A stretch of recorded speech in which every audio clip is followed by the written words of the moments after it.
I have the privilege today of interviewing Elizabeth Lesser, a good friend and a brilliant mind.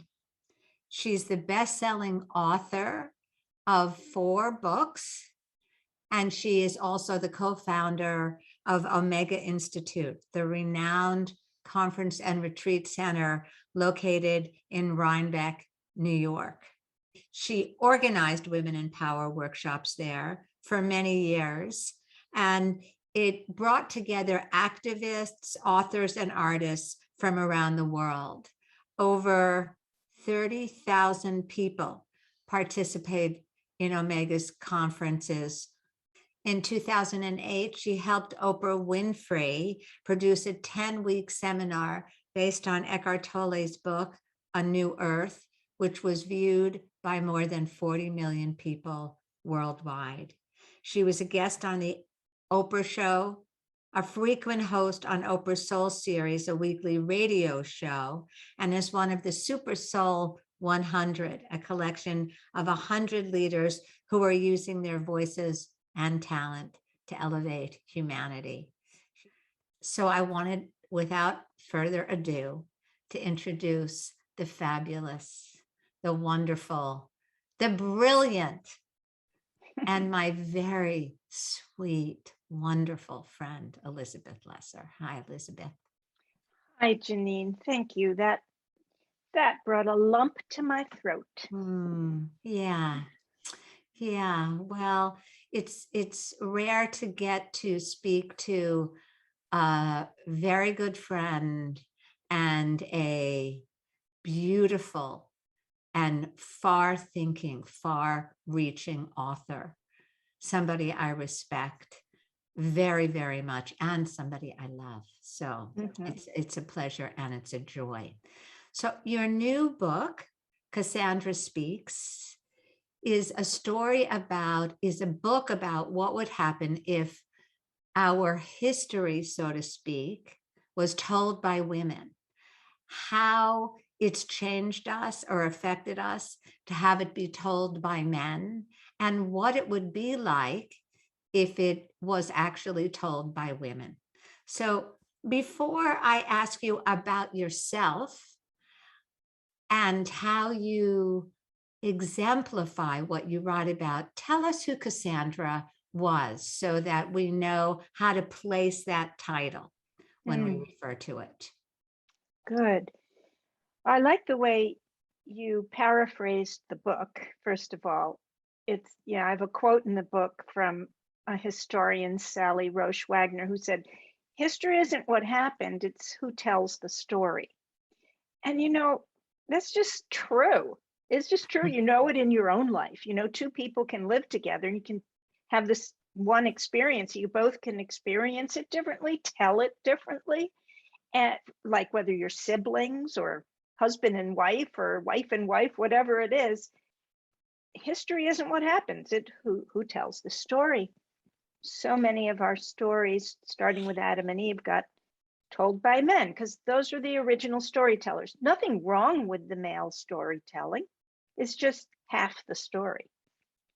And the other half is missing. So Cassandra, first of all, so many of these early stories, you have to remember, they're not real people. Okay, they're made up characters. And for anyone who's listening, who's a writer, you make up characters from what lives in your own heart. So the Bible and Greek myths, they're all stories that sprung from the heart of men. So Cassandra was the most beautiful princess, and it always is the most beautiful princess, not the smartest, not the strongest, the most beautiful princess in the kingdom. In the city of Troy, her father was the king, King Priam, and all the men wanted Cassandra. The mortal men wanted Cassandra, and so did the gods. Zeus, the king of the gods, wanted Cassandra, and his son Apollo wanted Cassandra, and Cassandra didn't want any of them. She wanted to worship as a nun in the temple of Athena, but Apollo wooed her and offered her a gift she just really wanted. He said, "I'm going to make you know the future." you're going to be a prophetess. You're going to look into the future, see what happens, and you're going to be able to tell the people. You're going to be able to warn them and tell them what's going to happen. And she wanted that. She wanted to be clairvoyant. I mean, if somebody said, do you want to be clairvoyant? You know, I'd say, yeah, lay it on me. And so he neglected to say that the price would be that she'd have to have sex with him right then and there. So she accepted the gift, and then she refused to have sex with him. And he was so angry that he cursed her. He said, you will still be clairvoyant. You will still see the future. But when you tell it, no one will believe you. That was the curse. That she would know, she would be wise and she would see the future, but no one would believe her stories. And when I really dug into that story, first of all, just as a story standing on its own, it feels so much like the curse women often live under. We feel things. We know things. We feel like the earth is crying. The people are suffering. And you say it and you're seen as like too emotional, too much, whining, you know, get a grip, you know, grow some balls, that kind of thing. But we feel things and we prophesize things and always have, but have not been believed or been thought to be crazy. It's gaslighting, you know, the term gaslighting, where you know the truth, but you're made to feel crazy for feeling it. That's one part of the Cassandra story that made me want to title the book after her. And the other part is that when I was writing the book, that trial of the athletes, the young athletes, the gymnasts, was happening, who they had been sexually abused by their doctor, Dr. Larry Nassar. And they had known the truth for years and years. It had gone on for 30 years. He had been abusing young women and girls. They'd told their parents, their coaches, their universities, the Olympic Committee, and no one believed them. They took the word of one man, the doctor, over hundreds of girls. And then finally, the girls started talking. They started speaking. They were Cassandras, but they found their voice. They spoke. And a judge, a woman judge, allowed each one of them to speak at the trial. And she would say to them, I hear you. I'm listening to you. Your words matter. I believe them. I believe you. And that changed the whole thing. So that's why I named the book after Cassandra, even though I talk about a lot of stories in the book. That particular story felt very relevant. Yes. When you say that whole thing about speaking the truth and not being believed, about so many of us women feeling too intense, too much, overwhelming, too sensitive, really getting what's going on and nobody believing us. This has been something we've all been living with for so long. What I was struck with about your book over and over and over again as I read it was that it was as if we'd been swimming in a sea and we had so taken it for granted that the sea was salty and the sea had these kind of fish and there was nothing to do about it. We didn't actually realize the context, the atmosphere, what we had assumed was always true about being a woman and being alive. Most of us never ever questioned that. And so when you keep pointing it out, and there are so many ways in your book that you point that out, you talk about your experience in English and the books that were the best books that we were all supposed to read, that were considered the very best of fiction. I started thinking about that. I just never thought about the things that you wrote about, which I think is what's so extraordinary about your book. You point out in this book what most of us have never questioned, have always assumed to be true, and have felt that we've fallen short about. Where are we? You know, what is there to do about it? So I'd like to start entering sort of discussion about living how we live now, in a way, with you and your life, and how you are living, and how you talk about being a midwife. You talk, in fact, that I meant to bring that up. You midwife 3 babies of grown men that I know now, and maybe even more. I meant to ask you about this. So you've been a midwife, you've birthed children, you have been there for women, but also have had children of your own, grandchildren now. Tell us how you are speaking up and living out of that, or breaking that mold of what you talk about. I would like people to know the model of you, what your life has been like, how you have both suffered. I don't mean that in that very strong It's suffered a good way. word. No, that's a good word. What the challenges have been, how it is challenging to be speaking, to be living, to not be going along with the status quo. And you have had so many experiences of that. So tell That's us. that's just such a, first of all, it's a beautiful question. And it's it's a long story, Geneen. You got a few hours? I definitely have some time, because the reason I'm asking you this big question, Elizabeth, and I can ask you more pointed questions. No, I know how to Okay. answer. Okay. Yeah. The reason I'm asking you this is so that women who are listening Right. are encouraged, and they know it's possible. And they also know it's not easy, because there, I mean, you say in your book, why do we tell stories? You ask the question, why do we tell stories? Life is hard. We need to make sense of it. We tell stories. And of course, what you also say is stories told by men are only about men. And so I want to hear a story from you, told by you, a woman, about your life. Well, I was born into a family of 4 daughters. That's where I'll start.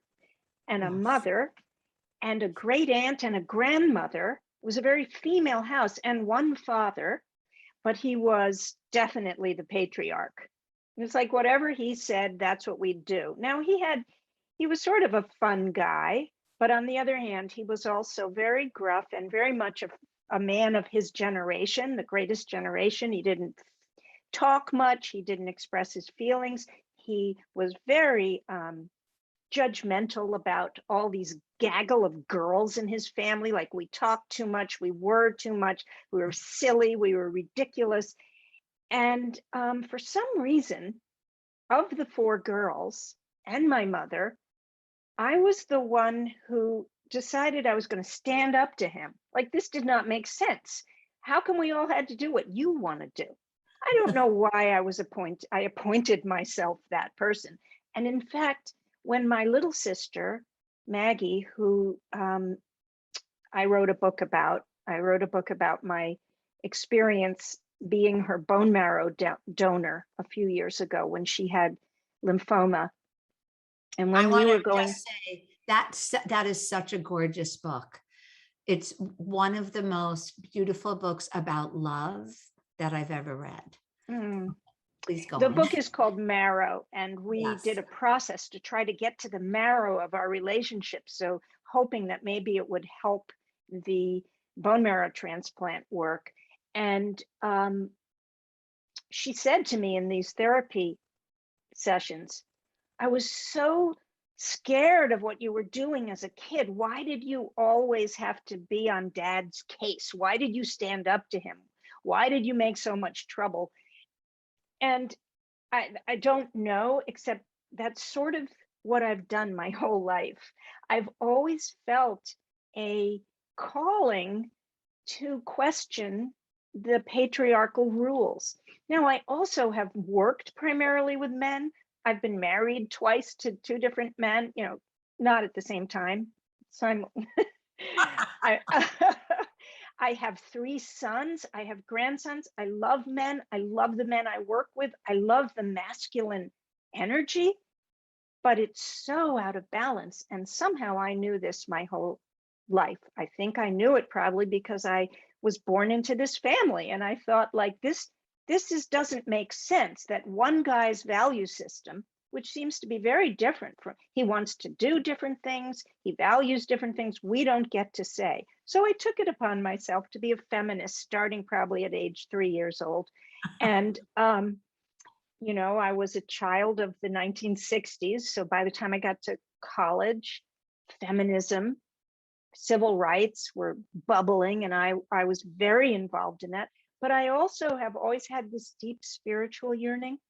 And early on, I was very involved in finding a spiritual guru, learning how to meditate, yoga, the whole idea that you look within. You want to change the world, also change yourself. Don't project everything out all to everybody else. So I've always had those two strains in me, the spiritual desire to work on myself and a burning passion to make the world a more just and fair place. So my first job in life, as you said, I was a midwife.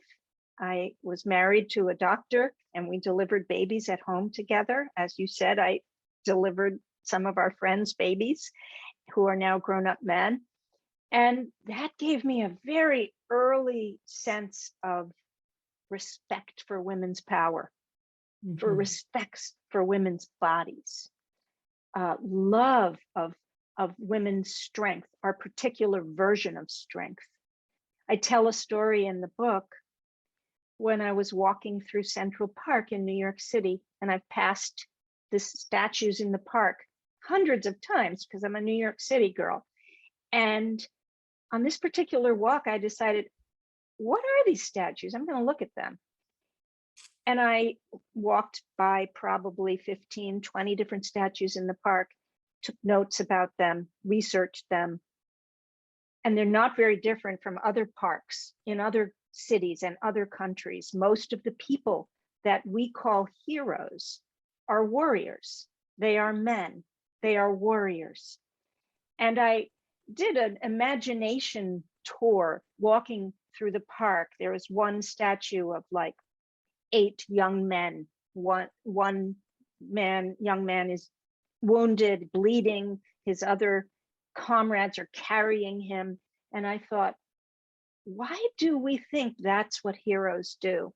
Kill each other. What if there was a statue right next to it of a woman giving birth with her legs spread wide open, blood, like the blood of the warrior in war? So, I say that and people are like, ew, that's gross. Why would that? Why would women's strength and our ability to give life not be seen as heroic, but the capacity to take life is seen as heroic? That is a story that I have been trying to change in my own life. What is our culture's value system? What do we value in our workplaces?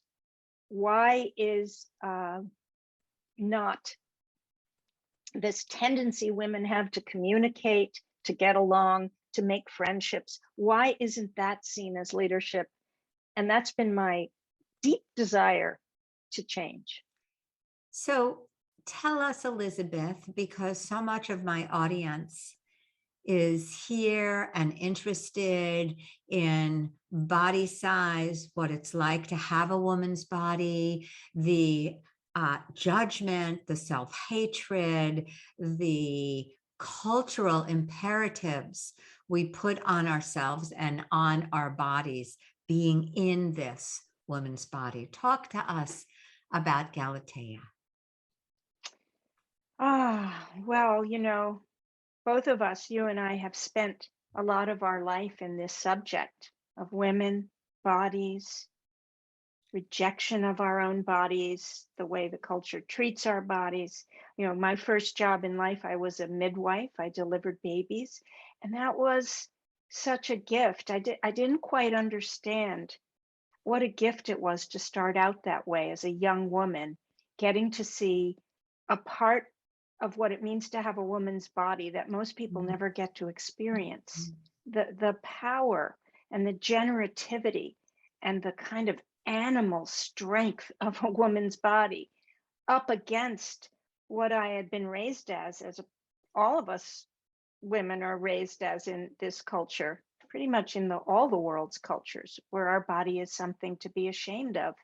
Where does that come from, that shame? That was one of the reasons I wrote the book, Cassandra Speaks, because I wanted to go back into the old stories. And where did this start? This idea that women's bodies were something to be ashamed to be living in, something to be either covered up or to be prostituted. Like, what, how did this happen? Especially having lived as a midwife for all those years. Like, okay, what happened? So I went back into the stories, and one of the most telling stories is the story of Galatea and Pygmalion. And it may not be one of the most well-known Greek myths, but it's one that lives in our bodies and in our culture. So Pygmalion was a sculptor in Cyprus, which was part of Greece, ancient Greece, and this is a Greek myth. And so he lived in a city in Cyprus where the going idea about women is that they all were prostitutes, like the ones that didn't stay home with the babies and in the kitchen, the ones that dared to go out, they were whores. And he was disgusted by all women, the sculptor. He was in love with their bodies and always making these sculptures of naked women's bodies, but real women he thought were impure and horrible. And so he locked himself in his studio and he started to make a sculpture. He wanted to make a sculpture of the pure woman. And he chose ivory, pure white ivory, and he chiseled and chiseled, and the gods were watching him, and they were happy with the purity of which he was making this beautiful, live, thin, white woman. And he became so enamored with his own sculpture that he began to fall in love with her. Mhm. And he started to do things which, if you ask me, are a little creepy.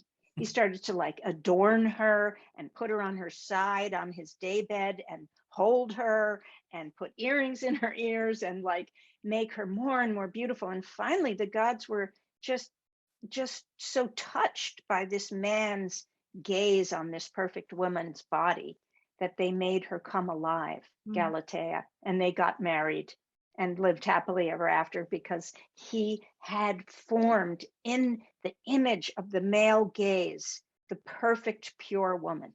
Mhm. And you know, that story that there is some woman on a pedestal that we're all supposed to look like. And I love that in this story, Galatea means pure white. I Oh. love that she's like pure white because for all women, it's very hard. But for women of color or any kind of disability or other sized or gendered, like there's just one way you're supposed to look, thin and white and pale. And none of us get away from it. Yeah. None of us escape that. No matter how hard we try, it's still there. It's still what we want. You know, two things occur to me. One is when I saw My Fair Lady, which seems like it was partly derived from Pygmalion, It was. this Yeah. newest version, which isn't so new because I saw it before COVID, um, the Eliza Doolittle character leaves Henry Higgins at the end. After he creates her in the image of this white, gorgeous, very, very cultured woman, she doesn't hang around. She leaves. So there's some little comeuppance there for good old Henry Higgins and Pygmalion. There's a different end. I think they're probably trying to rewrite that Yeah, story. because we are writing a brave new ending to that story. We are trying to, especially women of color are Yes. saying, look at my body, it does not look like that. And aging women, I mean, hello, the the kind of brutality as an aging woman I put on myself to still look like that little girl is it's a self brutality, and I have to work on it every day. But I think we're all helping each other rewrite the ending of Galatea.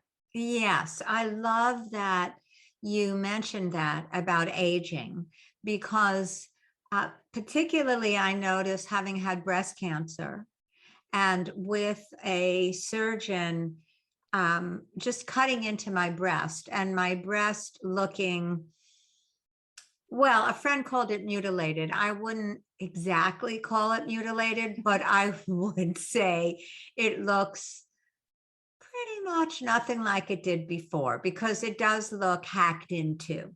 And, before I got the surgery, the surgeon, who was quite young, said, well, you could get your other breast also surgically altered. So then you'd have two perky breasts. And I thought, now, in fact, I talked to you about this. I thought, why at almost 70 would I need two perky breasts? Isn't that actually going back into what I wanted and needed at 15 or 16? What I thought was my calling card. I mean, it wasn't my mind, it was my body and looking a particular way. So I still notice, though, when I look at my breast, it's still difficult to see that breast somewhat hacked into. And also, of course, to look at my breast means I take off my shirt and my sleeves. And then I see what my arms look like from just simply having lived this many years and the judgments that automatically come up. Shouldn't look, ooh, that's gross. I look like my grandmother. I have my grandmother's arms. And so I think what you're talking about with Galatea and us being aware of what it's like, the judgments. So would you say, Elizabeth, and then I'd love you to read a part of your book about Galatea, would you say that let's call it the antidote to this would be awareness, mindfulness, and a refusal to go along with the cultural mores and the imperative and the judgments and the self-betrayal that we have heaped upon ourselves? What would you say is the antidote Well, to that? if you wanted me to read that part in the book about Galatea, some of that, my answer to that is in the piece that I'm going to Okay, read. great. So, Please. yeah, you ready? I'm ready. Okay. So, Galatea's spell can only be broken by us, by women together, because we, as much as anyone else, are still buying into the myth. Whether we're young women struggling with issues of beauty and sexual attraction, or older ones obsessed with staying thin and looking young, we are the ones with the power to awaken from the trance, to take back our bodies, our skin tone, our features, our hair and height and weight, and to love ourselves as we are. This is not an easy task. It's not easy for young women, middle-aged women, old women. It's particularly difficult for women whose ethnicity, race, size, sexuality brand them as other. The physical archetype of Galatea is everywhere, from images that flood magazines and media of all kinds to fashion models so young and pale and skinny that their health is at risk. The woman on the pedestal looks nothing like most of us. If we continue to compare ourselves to that image, we live in a prison of our own obsession with thinness, tightness, whiteness, and eternal girlishness. Some of us starve ourselves, or we inject a poison, or we go under the knife to alter the contours of our precious faces. Women of all ages and races and walks of life wear clothes that constrict our breath, like corseted women in the Victorian age, and shoes that hobble us as if we're Chinese girls with bound feet. Here's an interesting history lesson.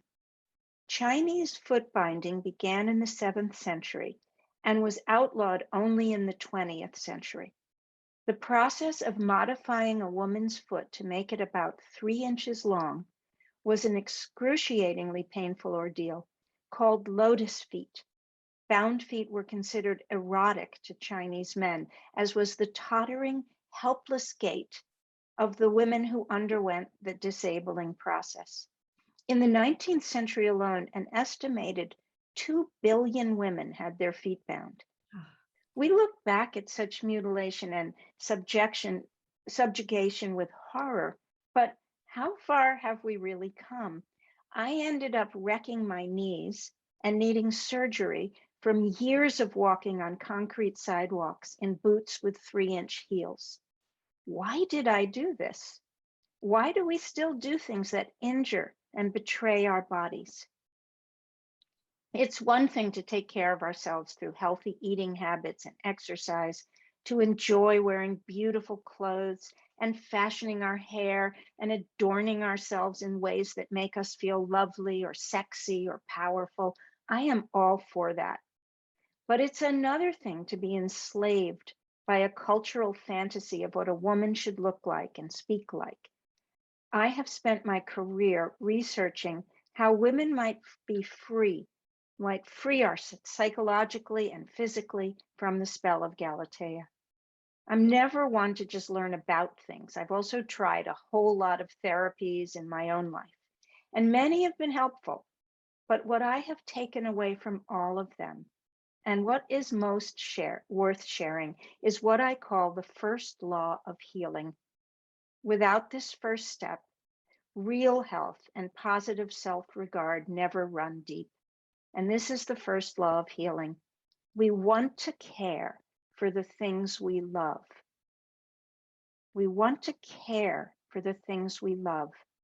The first step in toppling Galatea from Pygmalion's pedestal is for you to love your own body just as it is now, to love your face, your skin, your shape, size, age. Most of us have it backwards. I'll love my body if it's thinner, if my thighs don't jiggle, if I change the way I look, my nose, my hair, my skin, my breasts, my neck, my belly.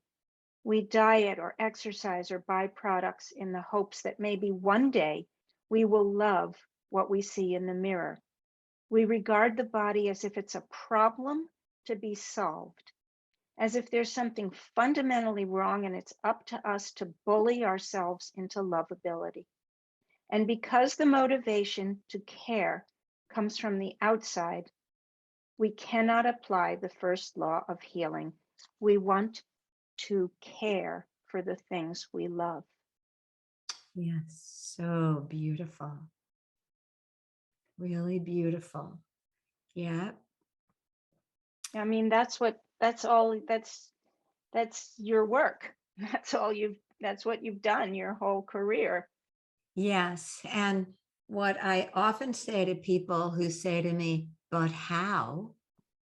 Because when I look in the mirror, all I see is what's wrong. I will say, live as if. Live as if, because that first law of healing is undeniably true. It's the rock of truth. And I think your live as if is really the only way. You know, every time you look in the mirror and those voices of, oh, I look just like my mother, or I can't believe this. Oh my God. I take my hand, I put Yes. it on my heart, Yes. I pat Beautiful. myself like I'd pat a little baby's head or my dog, and I just pat. No words, just just that loving pat, and then I carry on. Yes. That's such a beautiful action. That's an action to take. I do find that putting my hand, the hand on the heart, my hand on my heart makes such a difference. Mhm. Makes such a difference. Sometimes I even go like this because Yeah. I love having Right. my head patted. So Yeah. sometimes I'll go like this. It's Yes. okay. Yes. This is okay. Yes. You're Right. not going to take it off, so Right. just it's okay. Yes. Right. I do that sometimes when I'm still in some degree of discomfort and pain from the surgery and the radiation. And when I feel the pain, instead of doing the oh shit mantra, which is what Stephen Levine said is our favorite mantra that we do, oh shit, I do, oh sweetheart. Mhm. Oh, yeah, there's the pain. Mhm. Yeah, and that melts it. I mean, it doesn't make the pain go away, but the lack of resistance, which is what you're really talking about. You're talking about Yeah. noticing what's there and not fighting it. Yeah, another story that I talk about in the book, because Cassandra Speak is about these stories that we take as real Yes. and then we internalize them, but they're really just stories. Yes. This is not a myth or a religious story. This is a science story, and it it's this in the 1940s. These experiments were done at Harvard by the head of the psychology department. He wanted to know what do humans do under stress and trauma. And he brought all of these people into his lab and he measured their hormones and blood levels under simulated trauma. And he's the one, Dr. Walter Cannon, who came up with the phrase fight or flight. Under stress, all humans fight or flee. Well, in the early 2000s, a clinical psychologist at UCLA, Dr. Shelley Taylor, looked over the research. She was interested in it, and she realized all those people he'd brought into the lab were men, because that's what medical, until recently, most medical studies were only done on men, whether it was heart disease or whatever.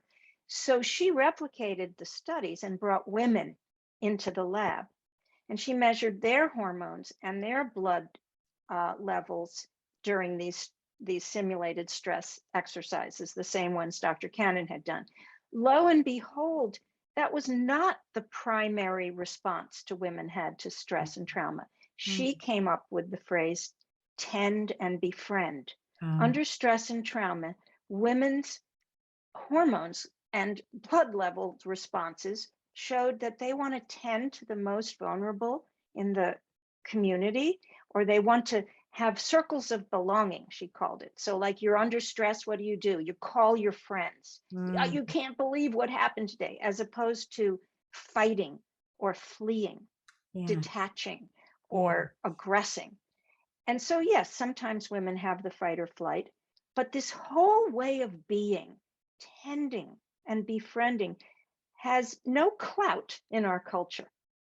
right. The only way you're supposed to be is to fight or to flee. And Yes. so that's why all the stories of our heroes are about warriors.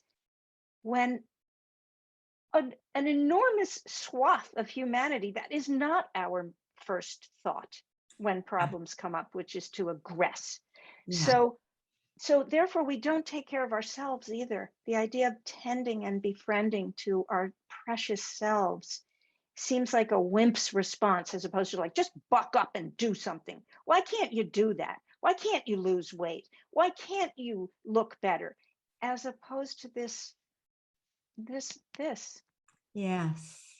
Yes. Beautiful. And that, I would say, is one of the most, at least for me, gorgeous things about Cassandra Speaks, that you are constantly reframing the old stories. And I mean, I know that was the point of writing the book, of course. What it would, the subtitle of the book, I don't think I've shown it yet, but I want to show it now, and I will show it at the end. Cassandra Speaks.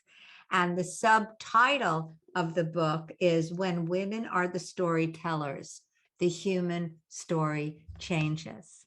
And so to realize that we have been under the influence of stories told by men for our whole lives until we actually start questioning them, which is exactly what Cassandra Speaks does.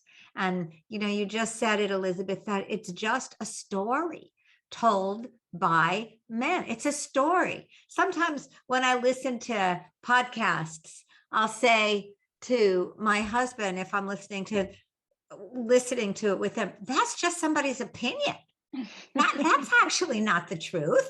That's just their opinion. That's the story they're telling. And so much suffering happens from believing our stories. And we're, if we don't know that about our own self through our own spiritual, psychological work, just look what's going on in our country today. People have two radically different stories about the facts, about what happened, about what should happen, about pretty much everything. It's a problem. And we do the same things in our personal lives as well. Yes. And so as you read in that piece you wrote about Galatea, where we start, or a place to start right here, right now, is with ourselves, with our hearts. When we notice that there's self-loathing or judgment, which is pretty much ongoing, it sneaks right in there very, very quickly. And that's a beautiful, beautiful motion to make.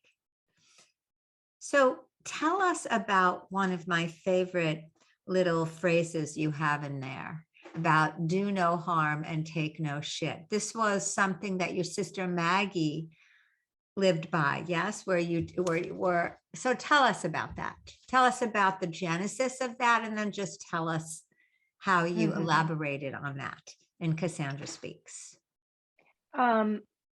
My sister, as I said earlier, so when my sister was so ill and I was to be her bone marrow donor, I spent a lot of time in her house. And she was a nurse practitioner, and she lived in rural Vermont. And she was a tough nurse to the poor, to the rural poor. And she worked in these clinics where, the oath of the medical professional is do no harm. That's the Hippocratic oath, do no harm. But she had to take a lot of shit from the people she worked with, from her patients. She had to be super tough, and she was very tough. And so one day I was in her office, and she had this framed needle point. She was a craftsperson that said, do no harm, but take no shit. And I just loved it. In fact, it reminded me a lot of being a Buddhist meditator, which she found hilarious because she thought all of my spiritual work, she called it woo-woo voodoo is what she called it. But still, that phrase, do no harm, take no shit, reminded me of the Buddhist statues you see everywhere, where he is got one hand up like this and one hand like this. Have you seen them? Yes, of course. Where it's like in everybody's gardens these days and on their altars, where he's got this strong back and his big round soft Buddha belly, and one hand is like this in the stop position, and one this cup holding the sorrow of the world. Yeah. And I read up a lot about this practice. And this is the practice of fear, the mudra, the gesture of fearlessness. And this is the gesture, the mudra of compassion and empathy and love. And so I started working with that phrase, do no harm, take no shit, as a meditation practice, where let's say you're about to go into a difficult meeting or a hard conversation with your mate or your colleague or your child, and you're kind of scared and you're going in on yourself. Well, you take that posture that the Buddha has of strength, and you put your hand like this, and you're telling your body, you're telling your heart and your mind and your body, I belong here. I am taking no shit in this conversation I'm about to have, because I know who I am. I respect my values. I have a voice. I have a right to use my voice. And so just take that posture for a moment. See what this feels like. And just, a nice deep breath, straight back, and your hand like this. It's a wonderful feeling. It's a strong feeling. And then put that down, and now keeping a nice straight back, relax your shoulders, relax your jaw, let your belly be nice and soft. Like this is if that was the to take no shit, the other gesture, this attitude and this body is the do no harm. So put your hand up like this. And just feel so soft in yourself, that tend and befriend, so applying the tending and befriending feeling toward your own pain, you can then offer this cup of empathy to the whole world. Because you're going to do no harm. You're doing no harm to yourself, and you're doing no harm to others. Okay, so put that down. Now, if all you did was go out into the world in the do no harm, you would just get walked over right away, because there's a lot of aggressive people out there. We're aggressive too. We don't even know that we're doing it half the time. So this, combined with this, it's everything. If this is all I did every day was to practice this, I am going to know my boundaries, my strength, my sense of self, and I'm going to do no harm. I'm going to try to do both of these at the same time. Take no shit, do no harm.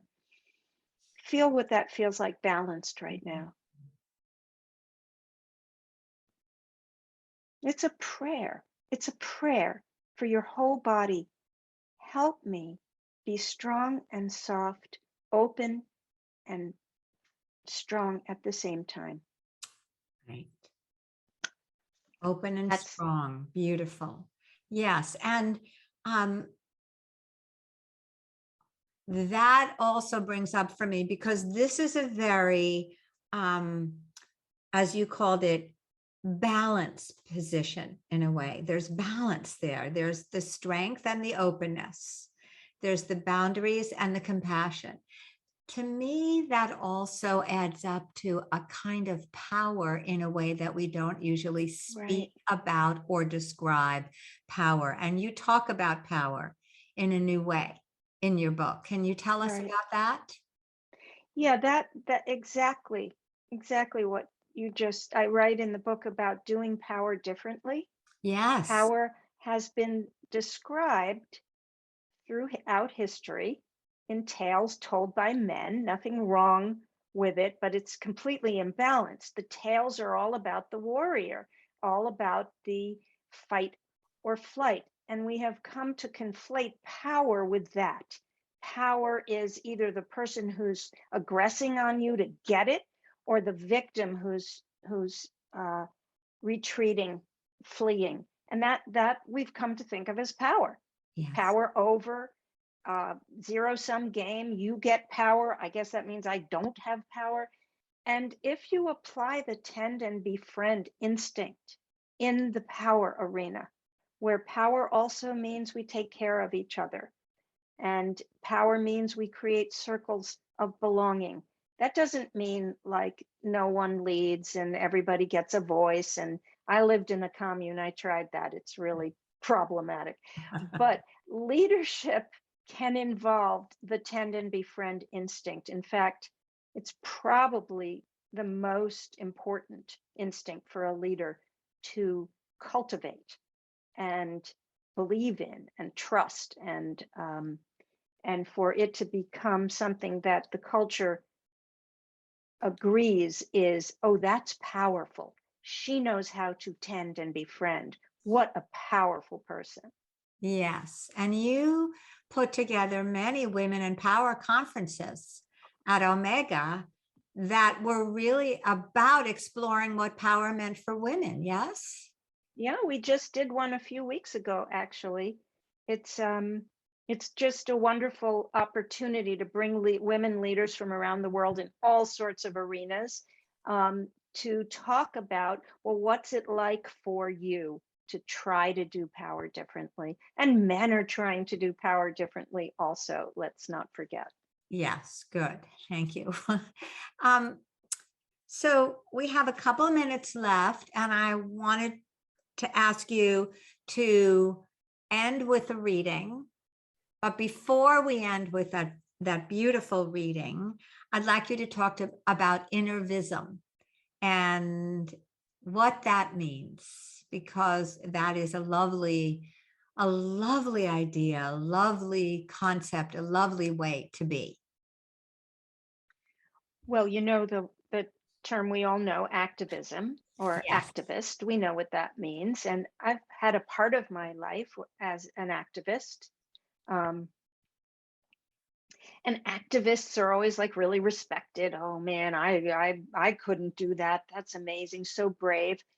But people who look within and do the hard work on the inside, I wanted to come up with a word that gave that just as much respect, because in many ways that's even harder work.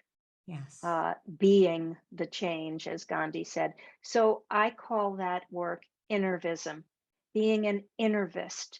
It kind of adds a sense of courage, the courage to look at your own shadow, Yes. to take responsibility when things aren't going right, as opposed to blaming other people, rounding yourself out, loving yourself as an innervist act. Because if we think of what the world needs is love, well, it definitely starts here. Yes. So to me, if you look in the mirror and you hate your face and you go like this and you warm toward your body, that's an innervist. That's an act of innervism. Yes. Beautiful. Yeah. I think that giving innervism weight, so to speak, Yes. and Yes. credence and power, Correct. really, That's right. as a way of being in the world is so beautiful. And thank you for doing Thank that. you. Thank you for doing that in your book. So let's end with a reading. Okay. You asked me to read this piece, which comes at the very end of the book. Yes, good. And before I read it, I'll just describe one of the stories in the book I go into is Pandora. And like Eve was the first biblical woman. Pandora was the first Greek woman. And as you all know, she was told, don't open that box by the gods and her husband. Don't open the box. But she was curious, which seems to be in so many stories a very terrible thing for women to be curious. And but you know, stories, the Pandora story has actually been told in many different ways. We've come to know it only like she was curious, she disobeyed the men, she opened the box, and all sin was leaked out into the world. Some stories, when they've looked at the shards of pottery that tell the story, actually, she's not the one who opened the box. Someone else did. There's all these different stories. But in all the stories, it ends in a way that we never hear. This ending of the Pandora story is just very rarely told, which is that she shut the lid fast enough to leave one last spirit in the box. And you will hear who that is as I read. There's a German word I love, Fernweh. It means a sense of longing for a place you've never been. One German translator described it as far sickness, like homesickness, except it's for a home you have yet to visit. You may have Fernweh for the land of your ancestors. You've never been there, but oddly you miss it. I've asked people about their Fernweh, and I've gotten detailed descriptions of places never seen, but constantly longed for: a vine-covered cobblestone cottage, a smoky old nightclub, an adobe kiva in the high desert. It's a great question to ask someone at a party. What is your Fernweh? A lot more interesting than what do you do? You can learn a lot about people by asking what they long for. As a girl, I used to imagine a room with smooth, whitewashed walls in an ancient house perched on a cliff on a little Greek island or maybe an Italian village. I don't know how I came to long for such a place. I may have seen a picture in a National Geographic magazine of a hill town on the Mediterranean where the bleached houses spilled down a mountainside all the way to the blue, blue sea. I would lie in bed and imagine myself in one of those houses instead of my childhood home in the American suburbs. And I'd do the same thing later on in life when things were tough, when I was a single mother, when I was struggling emotionally or financially, or when winter was cold and long. I would let Fernweh take me away to that room with an arched open window and white curtains fluttering in the breeze. The room was cool and quiet, and outside the hot sun reflected off the blue ocean, and its heat released the smell of figs and lemon blossoms. I thought about that room so often I could smell it. The first time I cut into a fresh fig, I swear I saw the room in my mind's eye. Years later, I found such a room when traveling in southern Italy, and it was spookily like the room of my Fernweh. Why am I telling you this at the close of a book about women and power, old stories and brave new endings? Why am I talking about longing for and dreaming of a place you have never been? Marion Wright Edelman said, "You can't be what you can't see." And I say, you can't see what you don't dare to dream. I'm writing about Fernweh because we all are homesick for a place humanity has never been before. It's up to us to dream that place into being. For too long, the dreams of women have been demeaned and dismissed. Now those dreams may save us. Our dreams can be a bridge from an old world into a new one. Remember the story of Pandora in part 1? After Pandora opened the box and the evil spirits flew out into the world, she shut the lid just in time to keep one spirit from escaping, Elpis, the spirit of hope. Some say that hope is for foolish optimists, but I like how Gloria Steinem talks about it. She says, hope is a form of planning. Instead of giving in to being frightened, despaired, cynical, or nostalgic for a past that never really was, hope can be the foundation of our plans. From the bottom of Pandora's box, Elpis calls to us. Yes, she says, the world is full of ugliness and terror, but hope is still here, captured just in time to help humankind dream better dreams. So beautiful. Thank you, Elizabeth. Thank you. And thank you for writing Cassandra Speaks. It's such an affirmation. That's what I would call it. Beyond being so deeply researched, which is what you do so well. You really go into a subject, you research it like the fight or flight. Just really, well, tell us more about that. And you do that with the stories that we have told ourselves or we have heard again and again and again. So thank you for writing.